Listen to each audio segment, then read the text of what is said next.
We are in live. GG's live coverage, Grand Prix Columbus 2012. I'm Sheldon Menery, along with the Ben Schwartz. Hey.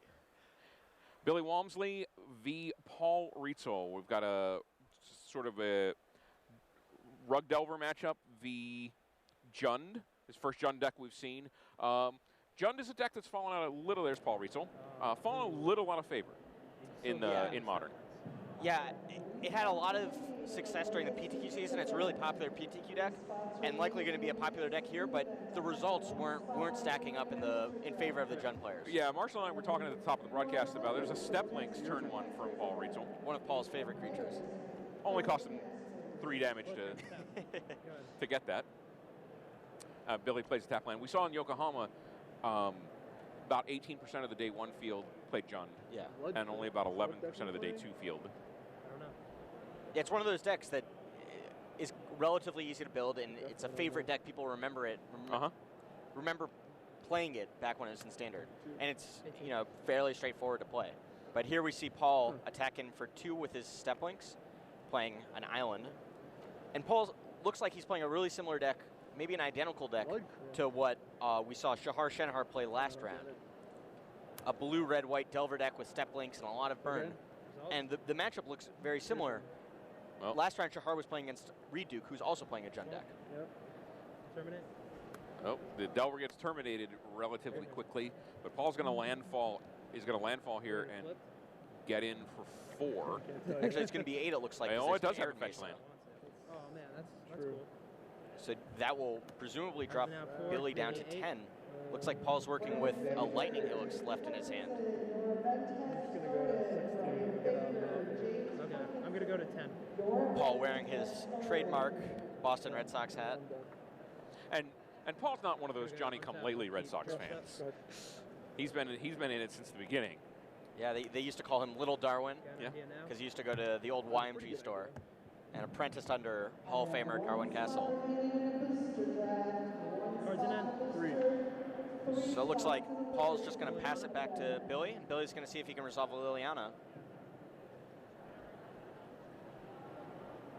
Paul's going to Spell Pierce. Wow. Your turn. And end of turn Lightning Helix. End of turn Lightning Helix. He's got another Lightning Helix in his hand. This one's. Yeah, Paul. Oh, he doesn't have a land though. Paul draws a land. If he draws a land, it's over. Yep. There it is. And not just any land, a fetch land. That's right. He doesn't even need the second Lightning Helix. Game 1 to Paul Rietzl. That was relatively quick. So. There we see in the background of the text match David Ochoa. He's grown quite the mustache for this event. Maybe we'll get to see him on camera later. There's a really good look at Paul Rietzl. So what do you see coming in on the sideboard for these 2 guys? So I don't want to give away the sideboard. The sideboard's identical from Paul's deck to Shahar's deck last round. We didn't get to see Shahar actually play it, but there's something spicy going on that Paul is going to bring in. Hopefully, okay. We won't say anything until we see it. But on Billy's side, it looks like his sideboard's light on things he wants to bring in. He's going to bring in Jund Charm for the Pyroclasm effect, but unlike Reed Duke last round, he doesn't have something like Kitchen Finks to gain more life in his sideboard. He's running the all 4 main deck. So I think he's probably going to bring in Jund Charm out of Billy's sideboard, and Paul's going to bring in his secret. His super secret tech. Yeah. Nothing, probably, yeah, that might be the only. He might bring in a negate or an extra Path to Exile. Tarmogoyf seems tough for Paul's deck to deal with because all of his creatures are relatively small. Delver can fly over it. Yeah, I mean he's got the 3 paths main deck, but yeah, by the time a Goyf gets dangerous, Paul can't do anything about it. Other than the path, he can't do anything about it. He can maybe double Lightning Bolt it, but that's a really inefficient way of dealing with. Looks like he's taken out. He's bringing in quite a package. Minute and a half here. Hopefully we'll get to see. Oh no, I'm sorry. That is his sideboard. He's putting stuff into his sideboard. Okay. See a Lightning Bolt there. But Billy's just going to play his normal Jund game. Well, Jund is a deck that has reasonable matchups, but doesn't. I mean, there's nothing that really just completely rolls to it. Yeah. And the downside of that is that there's nothing that completely rolls through. You know, you never sit down in a match that you're just going to win. For sure. I mean, maybe some of the combo decks are weak to Jund, or Jund is weak to those combo decks, like Storm, for instance. But Jund has, you know, it's just like the Rock decks of old. It's got hand disruption, Right. creature kill, and big creatures. So it can play the spectrum any way you want to build the Jund deck. You can deal with anything. If you're afraid of burn, you can play cards like Kitchen Finks. If you're afraid of combo decks and control decks, you can play a lot of hand disruption like Thoughtseize and Inquisition of Cold Selects. So Jund, like Rock decks of old, you can build anyway and build it to shape around the format. And again, that's one of the things I was talking about with Marshall earlier. This format is so wide open that you can just bring whatever. You can play what you want to play. Yeah, I was talking to Nate Holt about this in between rounds, and I really don't like playing formats like Modern because I like to be in control. I like to know exactly what's up, but I love watching it because every round you get to see something different. You're walking around the tables at a tournament, you see things you didn't even think about. Right. And it's really fun to watch, especially So if I make him formats with old cards, because you see cards that you'd forgotten about for years come back. Is that a concept Combinations we of can cards that work with new sets that that's illegal too. you know maybe other people hadn't thought about. Yeah. Well, it's very much still a brewing format. Yeah. And I think it's just a blast to watch. So looks like the players are drawing their opening hands. I'll try it. Looks like Billy's going to keep. A lot of fetch lands there for Paul. So we see part one of the plan coming through. There's a Gifts Ungiven in Paul's hand. Both players will keep, and Billy will get a look at Paul's hand. Looks like it's 2 fetch lands, an Aganjo Castle, 2 Molten Rains, a Serum Visions, and Gifts Ungiven. I'm winning. Is it 18? If you're, So, what do you take here? it's got to be between one of the 2 blue spells. I'm trying to figure out which one's worse. Billy doesn't know what's going on with Gifts Ungiven. Make it easier on you. I don't think he's going to take the Molten Rain. That seems really, really weird. I might just... I probably would take the Gifts Ungiven, but I wouldn't fault him for taking the Serum Visions either. Right. Well, the Serum Visions is going to sculpt Paul's hand early. Yeah. The gift. I mean, he's got to be sitting there wondering what the heck's going on with Gifts Ungiven. I mean, also, he's probably a little happy that Paul has really no pressure. Right. Right? That would be a reason to take the Serum Visions, because if he Serum Visions into Delver and then a way to transform Delver, Billy might be in trouble. But he goes in and takes the Gifts Ungiven, doesn't know quite what Paul's up to, but knows that Gifts Ungiven's a really powerful spell. Yes. And Paul draws his Spell Pierce, okay. So Paul probably going to go get a Steam Vents, untap, deal himself 3, and cast that Serum Visions. Make sure he's got a red mana to cast Molten Rain later on. I'm curious what's in Billy's hand. He's probably playing, he probably has a couple creature removal spells, which don't seem effective against Paul's draw right now, but... Yeah, we can't quite see Billy's hand the way he's holding it. I like your lean over. Yeah, kind of lean over. I always do that. Doesn't matter that I know that the TV is Right. 2D. I think there's a lightning bolt there in Billy's hand. Okay. Paul draws a land off of Serum Visions. I'm not sure what those cards were.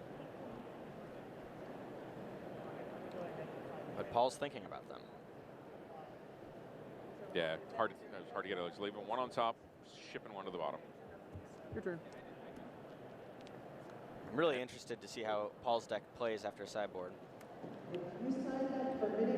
Because this matchup in the first game is really easy to comprehend, right? It's aggro deck versus this aggro control deck. Yeah. And the aggro control deck tries to play the role of control. So Inquisition on Kozilek. This time he'll take Molten Rain. Yeah. 2, 3, 4, 5. That's actually really interesting that he takes Molten Rain instead of Spell Pierce. 2 or 4 cards? I have 4 in hand, yeah. Why might he do that? Nice. Go. I'm not really sure, actually. I mean, unless he's not worried about, well, I mean, you see his hand is full of land. Yeah, so maybe he's got just enough land to be okay with one of them dying and doesn't have any spells that Spell Pierce is going to get. Right. Yeah, he's. I mean, how many? Oh, Man. How many cards? I mean, if he's got nothing in his hand that costs. Like he doesn't have a Liliana here, but he Right. has that lightning bolt and can hold 2 up Right. to kill that Steplings like he just did. Paul just peel the gate. And now he's going to go for Molten Rain, it looks like. I'm just going to go to 16. How many cards do you have now? I have 3. To probably get that Raging Ravine. Raging Ravine. I mean, you could also get the Backcleave Cliffs to lock Billy out of black. But you have to assume that he's gonna draw black. He's gonna have or draw more black. Yeah, I mean, in the near term, and the Raging Ravine. Oh, he did. Right. You're right. 16. Yeah, I mean, he's gonna try to keep him off of black. either side of the coin's right. Like, you can keep him off of black, or you can get rid of his long-term threat, which is this Raging Ravine. Well, I guess if he's gonna destroy the land, that means Billy's also another turn away from being able to activate the Raging Ravine. Sure. But Billy, no play. There's a Delver from Paul. Your turn. Crack. Paul seems to take a lot of damage from his lands. He's got the whole fetch and shockland suite. That was the thing we were talking. I was talking with Marshall about last round. Is that you can make a choice in this format. You can be really greedy and make sure you get your colors when you need them, which is what both of these decks are doing. Or you can play a 2-color deck and play all of these extra utility lands like we saw, or like you saw with Go Dennis, where you get to play both Mutavault and Tectonic Edge. You can't have both. Yeah, that would be Really problematic. weak, Here's the flats. Cards in it. to say the least. Yeah, you put yourself in more trouble Correct. than you solve. The way this game progressed, I really like Billy taking that Gifts Ungiven, because at some point Paul's going to get access to it, with or without that Serum Visions, 13, and 16. who knows Right. what that gift can do. Gifts can do. There's Bloodbraid Elf Cascade away. Cast kitchen things. in a Kitchen Finks. That seems pretty good. Seems really good. Build an army. Trigger. He now has to kind of hope that Delver doesn't flip on Paul or transform on Paul's side. Declare attackers. But 3. 13. Your he'll turn. start bashing away. Obviously, Bloodbraid Elf with haste.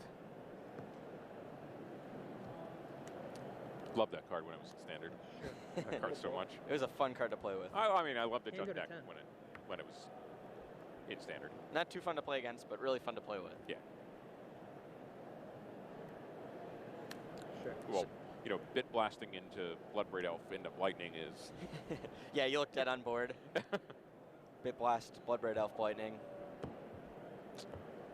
Or Bit Blast into Bloodbraid Elf into like Bogart Ram Gang. yeah. Draw. Sure. No revealsies. And we did not see what it was either.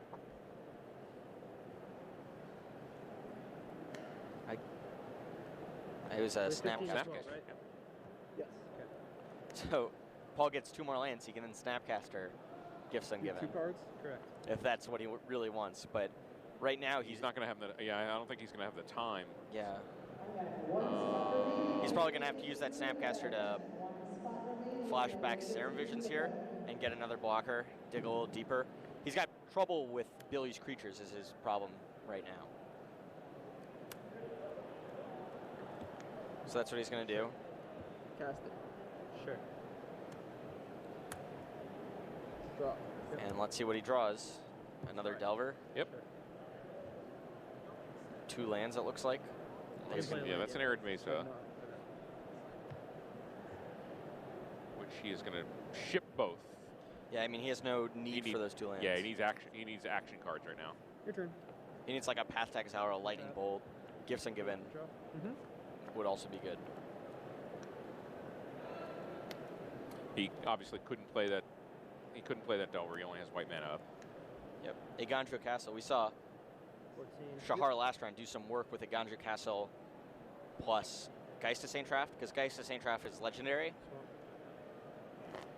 Egandria Castle allows it to prevent 2, and Shahar's opponent Redo cast Jun Charm, so he's able to prevent the 2 to the hexproof creature. Animate. Declare So here- attackers. There's the Raging Ravine. Yep. Trigger. Paul's probably going to have to Maybe chump block with Delver on the Raging Ravine, and then block Bloodbraid Elf with Snapcaster Mage. Certainly, Snapcaster is going to trade with Bloodbraid Elf. 5 trade. But no trouble. I think taking the rest there is the call, because he needs to. He probably can't win the game without a flip Delver. Well, there's another Snapcaster that he just drew. What does that really do for him, though? He doesn't have enough mana to Snapcaster and. I mean, the only thing in his graveyard is Molten Rain, yeah. or Gifts Ungiven. Doesn't have enough mana for either of those. Yes. Attack. 13. And is attacking. Clear sign that he's.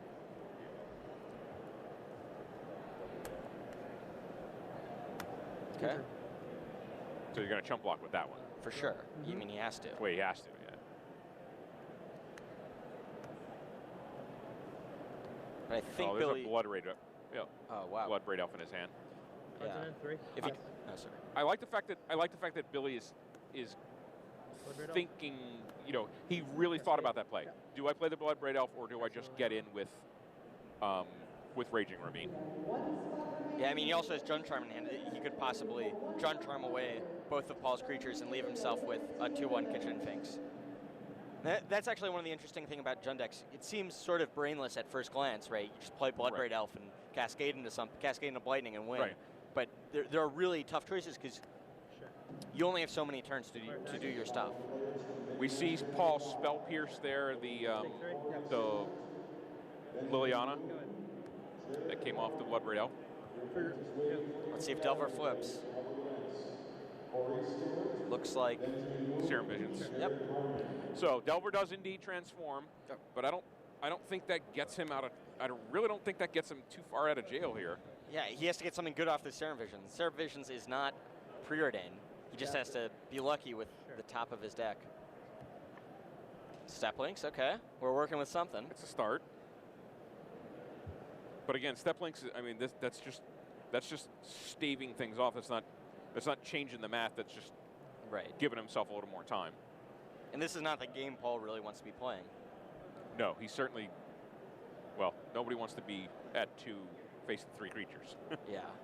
Maybe if you're like an Esper controlled or a red, white, and blue control deck, you might want to be in this position, like blue, white Tron, but not in sort of an aggressive deck like Paul. And there you get a look at him going deep in the tank.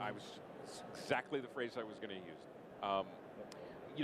Paul can be pretty glib and a jokester, but when it comes down to it, he shifts gears really quickly into being a very, very serious player. Yeah. And that his talent level is really, really high, and he revs up the engines when he needs to.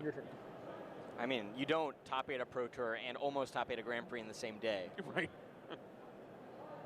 Without a huge amount of focus and pure skill.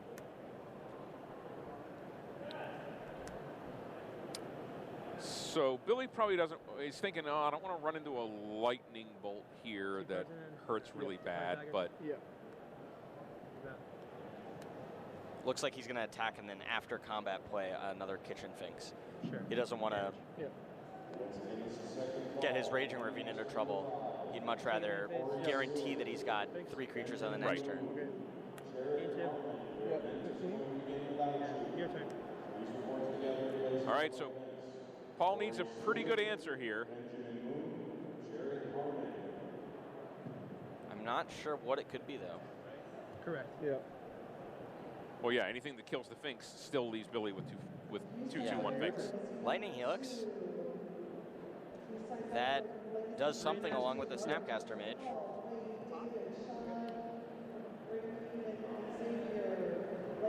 But because Paul's going to use Lightning Helix on the 2/1 Kitchen Finks. I believe one of them's a 2/1, right? I don't think so. I think. Attackers. Oh yeah, One got blocked by. No, because it got blocked by Step Links. the step links. Okay, you're right. So yeah, Paul's got a Lightning Helix, play Snapcaster Mage to stay alive. +2/+2. But Jund Charm giving 2+1/+1 counters to the unblocked Kitchen Finks. Ooh, but Paul's got a negate to counter it. You gain 3. So he's going to gain 3, then I go to 17. Lose 3. then lose 3, so no life change. I'm just going to remove No effective life change. Billy gains 2, though. Because he's got his kitchen cards finks. in. 1. Okay. Oh, get that man a die or something. Torn up scraps of paper are awful counters. Don't try this at home, kids. Paul keeps drawing creatures. He drew Delver. Is this going to be enough to save him for another turn? He keeps throwing away cards every turn. At some point, he's going to run out. 2 and in. Yeah. Looks like he's holding that Snapcaster to recast Lightning Helix this turn.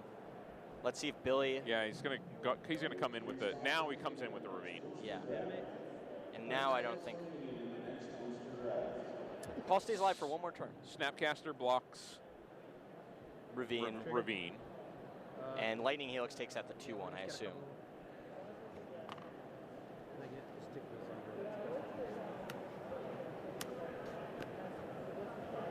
Snapcaster. Snapcaster Mage. It resolves. The Helix. Sure. And Lightning Helix. What is Paul going to Lightning Helix, though? Here, we got this. Thanks, Apple.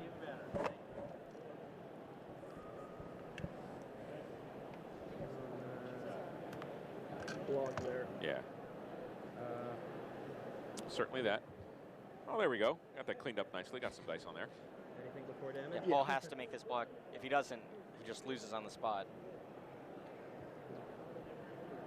Thank you. But he's going to Lightning Helix the other Kitchen Finks, So you go to putting 5, him up to gonna go 5, and then 3 he'll total. take 2, going down to Trigger. 3. I go to But he's still 19. facing off 3 creatures.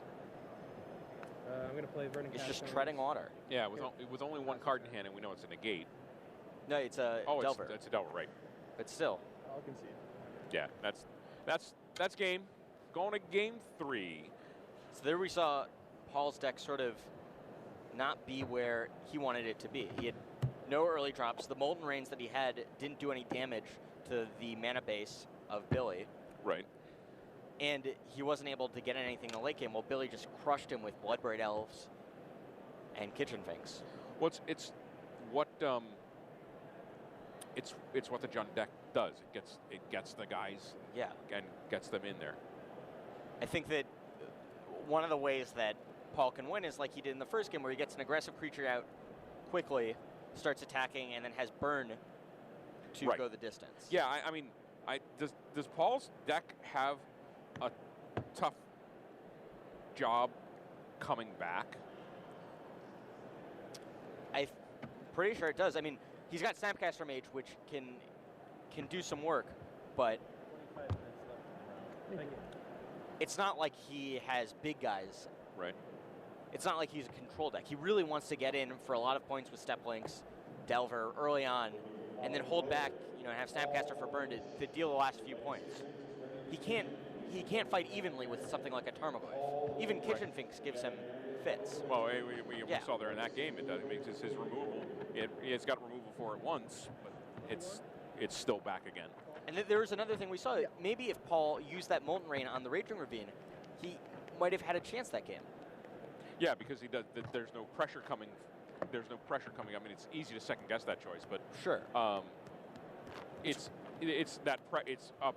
a point of pressure that he doesn't have to worry about, and he can choose his blocks very differently. He can choose his blocks for trades as opposed to just staying alive. You guys Yeah, win? it's really easy to say from Same Paul's record now? perspective, hey, he just Inquisitioned away one of my Molten Rains. He must be low on lands. Let me try to lock him out of the black. Maybe he just won't be able to cast any more spells for the rest of the game. And I'll Right. win like that. It's really, really tempting to do that. I think maybe it was the right choice. I'm not going to argue with Paul's decision making, but hindsight is 20/20, as they say. And if Paul had gotten the Raging Ravine there, he would have 3 or 4 more turns probably. Yeah. Well, again, mana in this format, mana bases are really tight. Yeah. Are really, really tight. So in a format where the guy's going to put a lot of lands into play, maybe not trying to keep him off of color isn't the right choice. But if you know that he's not going to have a lot of lands in play, if 5 or 6 is like a lot of mana or a lot of lands, Yeah. then maybe trying to keep him off of color is the choice. But the black had kind of done its damage by that point, hadn't it? With the Inquisitions. Yeah. I'm curious what Paul was afraid of. Maybe we'll have a chance. Maybe we'll have a chance to ask him. So players shuffling up, going to deciding game 3. We saw Billy put one card in from his sideboard. What might that be? If he's on the draw. I'm looking at his sideboard. Maybe he boarded out something like a Thoughtseize and boarded in a 4th Jund Charm. Because if he's on the draw, he's got a. I mean, Thoughtseize isn't as good because Paul's playing a lot of 1-drops. Okay. All right, both players looking at there. We see the other part of the Paul Rietzl super secret tech. Yeah, the jig is up. Paul has Gifts Ungiven to go search for something like a Leshnorn and Unburial Rites. His opponent has to put both cards in the graveyard from the way that Gifts is worded, and then he goes ahead and flashes back Unburial Rites to bring something like a Leshnorn back. A Leshnorn or Sphinx of the Steel one. But turn 1 Step Links for Paul, and his opponent has a turn 1 Inquisition. Get a look of his hand at Step Links, a Leshnorn, Serum Visions, and 2 lands.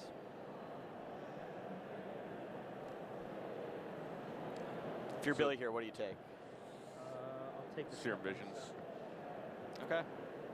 He takes Step Links. Oh, I guess well, it depends on Billy's hand. We didn't see Billy's hand.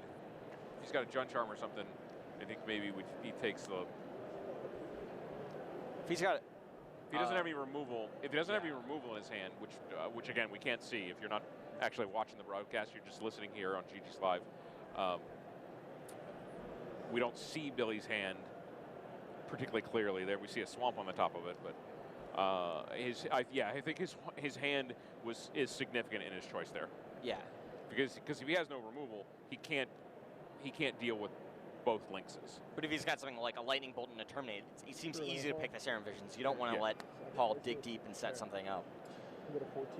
Yeah, you don't want to sculpting the hand is what Serum Visions and Ponder and all and cards like that are all about.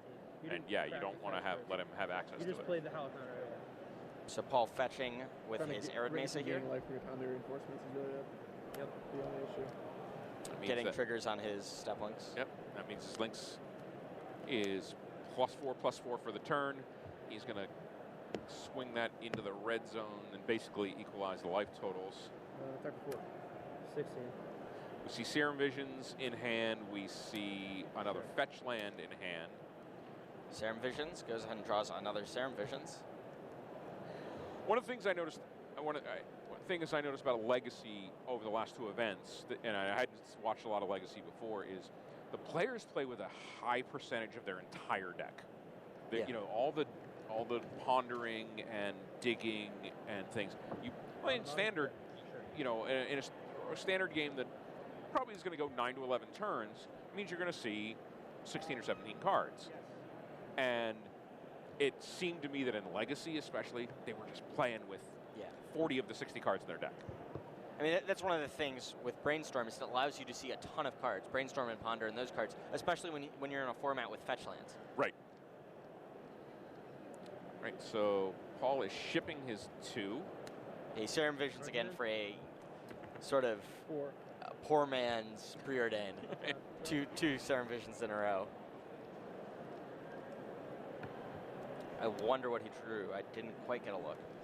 But just Treetop Village from Billy. Maybe that's another reason why I wanted to take a Step Links. He's got a couple coming to play. Enter the battlefield, tapped lands.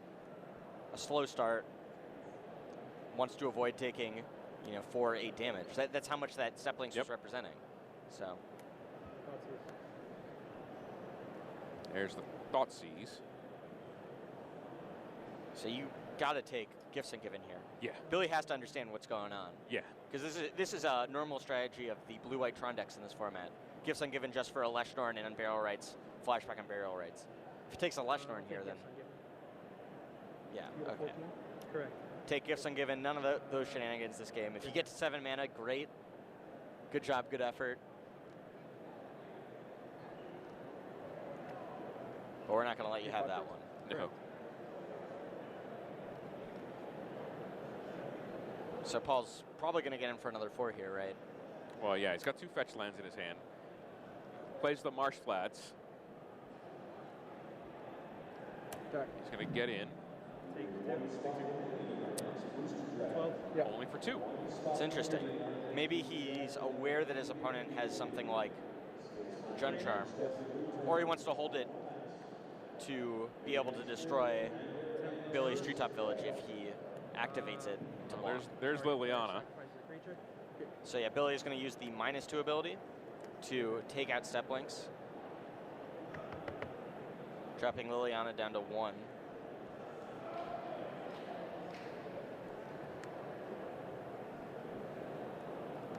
And I think Paul drew a land for turn. It's not going to help him very much. Or maybe he's considering end of turn cracking the marsh flats. Okay. Oh, that's exactly what he did. This way he doesn't have to take the shock damage from it. Yep. And he also gets the minor benefit of thinning his deck, Sure. removing 1 land from it, so his draw is more likely to be a non-land card, ever so slightly.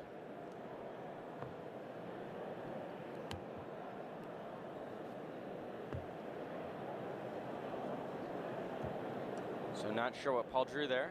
Kept it off to the side. It looks like a steam fence. Yep, so he's full of land and Elish North. Cards 3. Yes.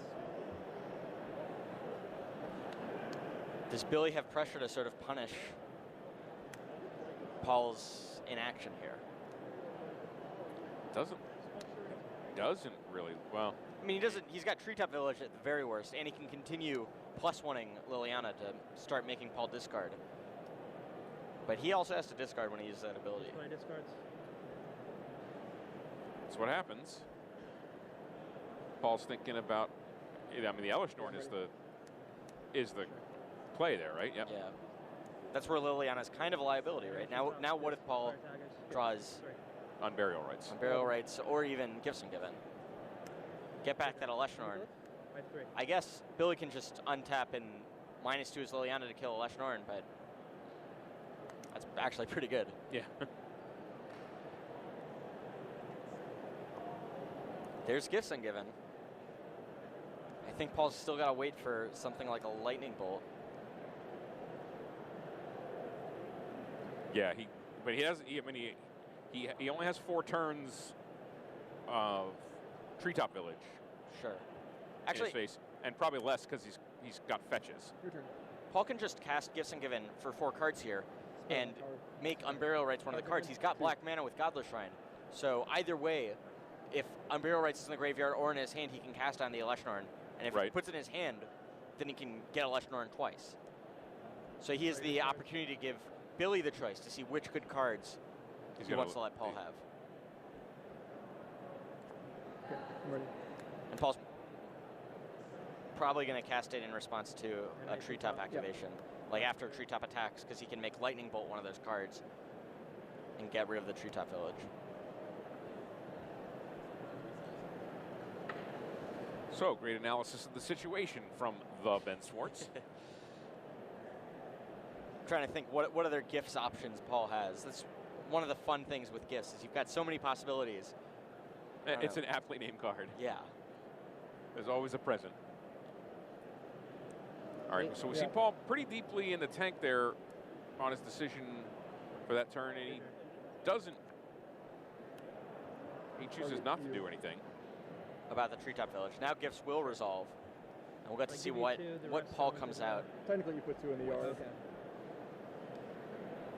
Oh, I forgot about Snapcaster Mage. Man. Snapcaster Mage seems pretty good. Looks like he's pulled Snapcaster Mage and Vendilion Click. To the front. On Burial Rights, of course, has to get in there, right? Ooh, Iona? Iona's no good because it just gets sacrificed to Liliana. Yeah. I mean, all the creatures are no good in that sense.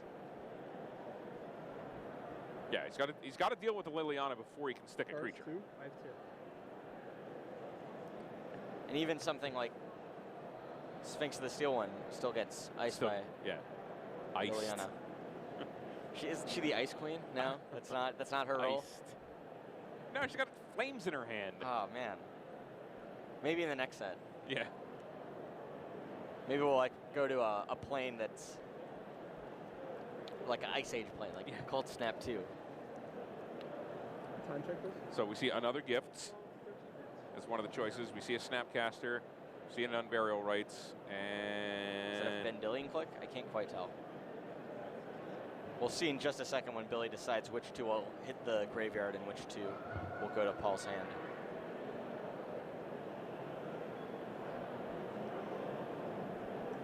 Zero cards in hand, right? while Billy's making his choice here, Yeah. we'll remind you that this is Super GP weekend. They're done day one in Ghent in Belgium. They're right around the same place we are in Sao Paulo. I think they've just finished around 5. So a lot of pros down there, a lot of pros over here, a lot of pros over in Belgium. If you wanted to play at a GP this weekend, you had choices. Yeah. You probably didn't have to go. You didn't have to go all that far to play one. So it looks like he'll give Paul another Gifts and Given and a Vendilion click. I'm just gonna write down. One of the persons that, one of the yeah, people that it's your turn. Sacrifice this. having these 3 GPs this weekend kind of was unfortunate for is there's no Grand Prix in Japan. So Shuhei Right. took a break this weekend. Yeah. He decided not to go to an event, and many of the Japanese players, all 3 of the Grand Prix are kind of far. Few Japanese players playing this weekend, but all of the Europeans have fun. All the South American players have fun. All of the North American players Right. are gaming here. Certainly, giving Paul another gift kind of plays into his strategy, but at the same time, he's got to cast it. Yeah. You know, he's got to spend 4 mana to cast that, which means it's another turn of getting in. I mean, he also runs into the problem that Billy's going to continue to +1 Liliana to destroy his hand. So, like, Paul can't even use the card he draws here. I mean, I guess Serum Visions he can use because it cycles, but he's got to be careful if he wants both his Vendilion Click and that Gifts and Given. Right. Can't cast both of them in the same turn, so. Sure. So it's a land. Now he's going to scry for Geist. Is that Geist? Yep, Geist to Saint Traft. They'll put that one on top, put an Arid Mesa on the bottom, No, top bottom. and pass the turn back. Preparing to discard that Arid Mesa, cast Gifts and Given it at a turn, but all the while, Paul's life is getting eaten away at by that Treetop Village. Yeah. So at a turn, Billy sacks the fetch land, the Verdant Catacombs, Tapped. gets a Blood Crypt. Comes into play, or enters the battlefield tapped. We got to get our terminology right over here. Yeah, it's one of those things. Sticks with you. Removed from game, exiled. sorry. Exiled. Yeah. Paul playing those techie white bordered islands. Okay, untap. Yeah. Upkeep. The first time I remember seeing Paul at a tournament, he was playing White Weenie, as he usually does, and he had like 20 of these sunflower plains in his deck. I'd never seen such a pretty mana base. All right, so on Billy's draw step, he clicks. Vendilion Click will get Lightning Bolted, and he'll get to see Billy's hand of a Liliana and a Treetop Village. So Paul has to craft a plan here. Does he want Billy to have that second Liliana? Is he somehow going to get rid of the Liliana on the table? Or does he want him to keep this sort of dead card for the time being? Keeping it, I mean, Looks like he'll keep it. Or let Billy keep it, rather. yeah. Well, I mean, I think it's a little more dangerous to let Billy have a random card. Because it could Yeah, just be neither of Bloodbraid Elf. right. Neither of them are that great. I mean, the Treetop Village means more pressure on an upcoming turn. So Yeah, he really needed that Lightning Bolt to not be there, because then he'd be able to have a 3-1 to defeat the 1 Treetop Village. But he's dead next turn. Paul is at 4 life. Billy's going to play that second Treetop Village. Probably discard his Liliana to Liliana, and Paul needs like Lightning Bolt or yeah, I think, and again, Paul needs Lightning Bolt to stay in the game. yeah. It's not Lightning Bolt to win. It's just to give himself another turn. Lightning Helix is actually a lot better because it's 2 turns, but Play discards. Ready. So yep, Liliana goes to 4 counters. Treetop Village enters the battlefield tapped. Let's see what Paul draws. Looks oh, he knew what he was drawing, the Geistessaint Draft. Right. Although now in retrospect, that doesn't seem too Yeah. good. Well, no, because Liliana kills it, and then 1, 2, 3, 4, 5, 6 lands. That's all Billy needs. Does he have enough green? Does he have enough green? He doesn't. Ooh, yeah, you're right. He does not have enough green to do that yet. I did not see that.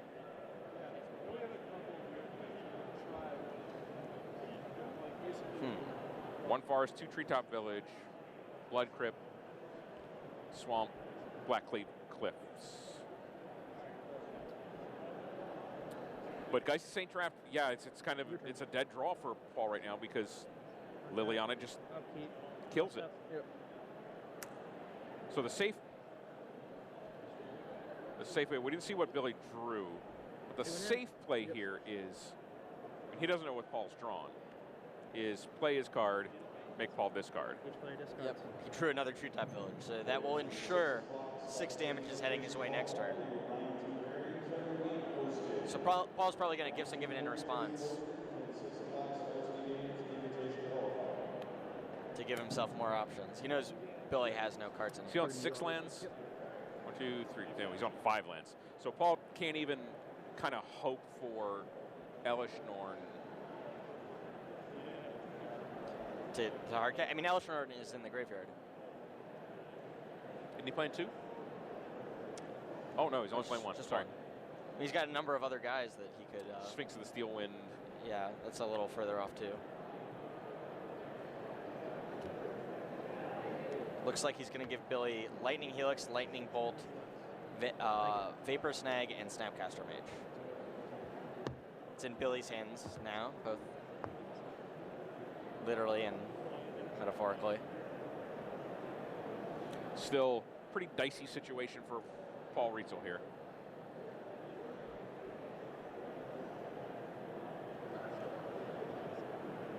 I think he wants to give him Lightning Helix and Snapcaster Mage, maybe? That actually seems No, somewhat bad. I think no. You definitely pitch the Snapcaster Mage because you don't want to give him access to Any of the spells that... any of the other spells that he has, which is why Paul's playing. You know, that's why it's in a gifts package because.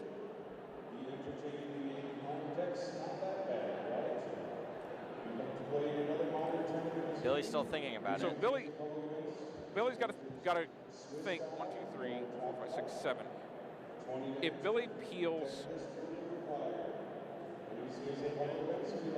any green source,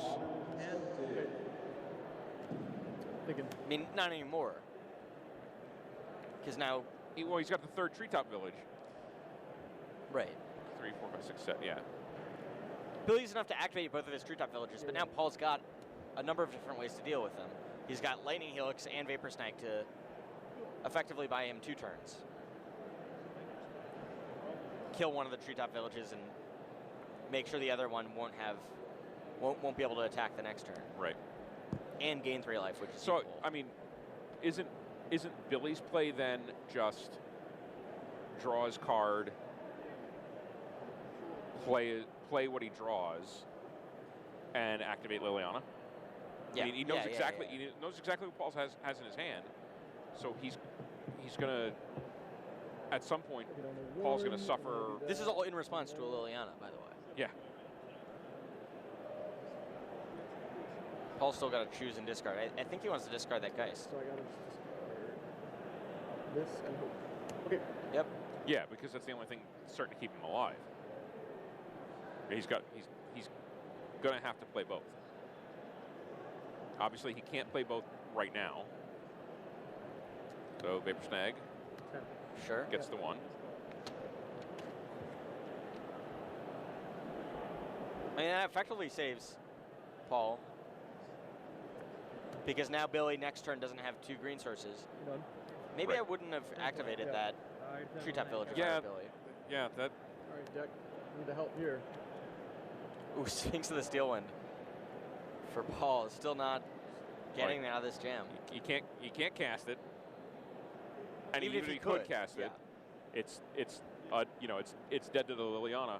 But Paul's got to see the inevitability of this situation because of the Liliana. One more uptick, and she's live. To factor fiction Paul's permanence. Wow. Yeah. What a game. So only the Lightning Helix. Paul getting serious there. He's turning Yeah. around his baseball cap. He's running the numbers on what can I do here to get out of this situation. He's got to get himself out of this situation. Yeah. It's an interesting thing. He has to imagine a way to win this game. He can think about how he's going to stay alive each and every turn, but that doesn't do him any good. Right. If he's not crafting a path to victory, he's just treading water like he was last game. He really needs to imagine a way for him to get out of all of the problems that Billy has. And, we talk about this time and time again on GG's live broadcast about how great players will give themselves ways to win games. In lost situations, this looks like a pretty lost situation for him. And odds are he's not going to win. But instead of just staying alive, he has to think about... He has to figure out how, if he could pull something out of the... out of his bag of tricks, Snapcasting, what that would be. Yeah. So now it looks like he's flashbacking on Burial Rites to bring back Snapcaster Mage. So I think he's going to bolt. He's going right to Billy's head. And I think that Lightning Helix is... Oh, no, it's going to Liliana. Okay. So, he's giving Billy a choice. Either you can uptick Liliana, Okay. or you can kill my Snapcaster Mage. Billy's going to activate Treetop Village and attack with it. Yep. I think Paul's going to take it. Cards too. Liliana is going to go up one. Each player discards. Billy's going to discard Treetop Village. Paul's going to discard his land. Does Sphinx have haste or no? Billy passes the turn back. Or discards Sphinx this one, sorry. Sorry, I need to have access to this. Yeah, I thought Paul was considering some... Master burn plan? Yeah. Yeah, I think he's a little short to do that, but... Yeah. Billy was at 9. I think it might have worked. Yeah.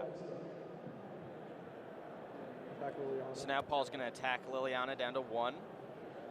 Hold back Lightning Helix to save himself. Looks like Tarmogoyf was drawn for Billy. That's Ouch. about as bad as drawing a Lightning Helix. Or as drawing a Lightning Bolt, rather. And that's time in the round. The players will go to the extra 5 turns.